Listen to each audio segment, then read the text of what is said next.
Hello everyone. आज की class में हम पढ़ेंगे हार्ट की डिजीज़, कार्डियोवास्कुलर डिजीज़ में पढ़ेंगे। पहली डिजीज़ आर्टेरियोस्क्लेरोसिस डिजीज़ के बारे में पढ़ेंगे। बोले इसका आर्टेरियोस्क्लेरोसिस का दूसरा नाम होता है अथेरोस्क्लेरोसिस, इसका नाम दूसरा होता है डिजीज़। आर्टेरियोस्क्लेरोसिस इज एक कंडीशन, यह एक कंडीशन होती है। ये डिजीज़ हम प्रॉपर कह नहीं सकते। इस डिजीज़ सही भी हो सकती है और अपने आप हो सकती है।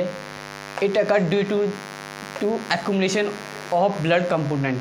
ये एट अथेरोस्क्लेरोसिस डिजीज़ जब होती है जब ब्लड कंपोनेंट ज़्यादा इकट्ठे हो जाते हैं वे आर्टरी में, तो एक्यूमुलेट बना लेते हैं, क्लॉट बना लेते हैं। जब ये डिजीज़ होती है, ये नैरोइंग आर्टरी को कम कर दे, स्पेस को कम कर देती है, जिससे ब्लड का प्रॉपर सर्कुलेशन नहीं हो पाता है।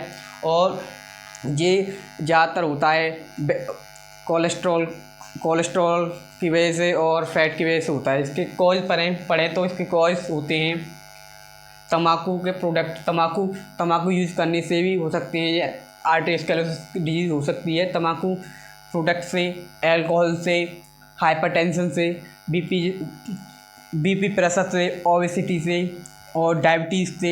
ज़्यादातर डायबिटीज़ की वजह से हो सकती है। जो कोलेस्ट्रॉल फैट बड़ा होता है जिनके अंदर, वो आर्टेरियोस्क्लेरोसिस डिजीज़ के शिकार हो जाते हैं। इसके साइन और सिम्टम होते हैं चेस्ट पेन, जिस व्यक्ति को आर्टेरियोस्क्लेरोसिस होगा तो चेस्ट पेन होगा, हेडेक होगा, सर में दर्द होगा, एंजाइटी होगी, वो घबराएगा, और वीकनेस होगी, वॉमिटिंग होगी, नोजिया होगा और डिफ़िकल्टी ब्रीथिंग और सांस लेने में उसे दिक्कत आएगी। इस डिजीज़ के अंदर इसके साइन और सिम्टम और पैरालाइसिस के चांसेस भी हो जाएंगे। इसके और डायग्नोसिस कैसे पता लगाएंगे हम? ये आर्टेरियोस्क्लेरोसिस होता है जैसे हम CBC blood complete blood cells component का हम जांच कराते हैं, MRI कराते हैं। MRI से पता चल सकता है। एक्सरे भी कराएंगे, ECG कराएंगे और CT स्कैन के द्वारा हम आर्टेरियोस्क्लेरोसिस का पता लगा सकते हैं। अब किसी को हम मेडिकल मैनेजमेंट दें पेशेंट को, तो हम कैसे देंगे? पहले तो पेशेंट को एक्सरसाइज कराएंगे प्रॉपर सर्कुलेशन के लिए, जिससे आर्टरी में जो क्लॉट जमा हुआ है जो निकल जाए।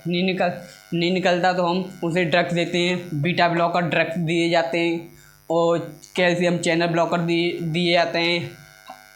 थर्मोलाइटिक ड्रग्स दिए जाते हैं, एंटीकोगुलेंट दिए जाते हैं, एंटीप्लेटलेट ड्रग्स दिए जाते हैं, जिससे कि जो आर्टरी में, कोरोनरी आर्टरी में जो क्लॉट हुए कंपोनेंट हुए, ब्लड कंपोनेंट इकट्ठे हुए, जो घुल जाएं और आर्टरी क्लियर हो जाए। इसकी वजह से हम मेडिकल मैनेजमेंट देते हैं। हम सर्जिकल मैनेजमेंट पढ़ें तो हम, अगर वो मेडिकल से ट्रीट नहीं होती है वो डिजीज़, तो हम सर्जिकल मैनेजमेंट करते हैं या सर्जरी करते हैं कोई भी, जैसे PTCA सर्जरी कराते हैं और CABG सर्जरी कराते हैं। ये हो गए मेडिकल मैनेजमेंट और सर्जिकल मैनेजमेंट। अब पढ़ें हम नर्सिंग मैनेजमेंट की, तो नर्स का आर्टेरियोस्क्लेरोसिस पेशेंट का केयर कैसे करेगी? उसके nurse should be maintain the vital sign and monitoring.